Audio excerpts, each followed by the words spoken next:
Begin personal log.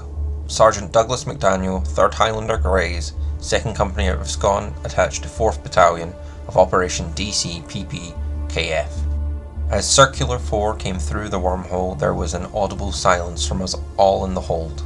Some had braced for the transition, some didn't care, and a few others prayed, but it all washed away when we saw the images come across our screens and our temporary comlinks of the space around Concilium Prima.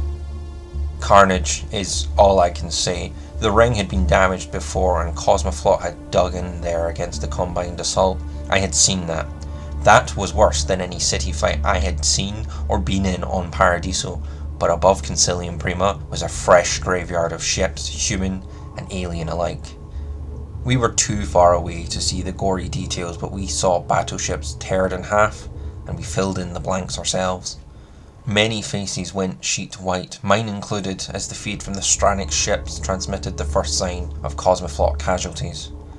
A proper welcome to the centre of the human sphere.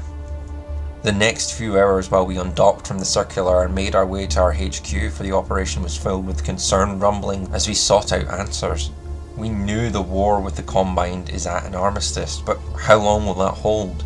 Who triggered the WMD? Why does Concilium not only burn but warp, shimmer and play tricks with reality? And how are we meant to keep the peace here? Eventually we would dock on station Straits of Gibraltar, our operational HQ and the rest point where the beleaguered Ariadnan forces rested and rearmed. When we saw our friends, family and colleagues, we were relieved that whatever had happened had not happened to them. And then we noticed a few missing faces, then a few more, and then we were informed of the events. Later that evening, after a slew of briefings, we would get word separately that my company would be acting alongside a few others away from the O12 given mission. We would be acting as reinforcement and reserve troops for flashpoints, and reading between the lines of the Stadka officer, creating a few as well. They viewed us as shock troops, disposable, that is how we would be used, keeping the rough Scots away from the polite, politically nice peacekeeping activities. We were told we'd get priority from Equipi Argent during our operations, basically confirming we would be the sunk part of the sunk cost fallacy. Ultimately that doesn't matter. Half the company is veterans of the AEF, and we don't plan on going down. We will deploy soon, I should get some sleep before that, but before that, I have one thing on my mind.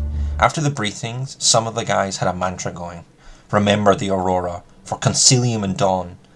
I like them, but I think I'm going to be going with Ariadna Gubrath. End log.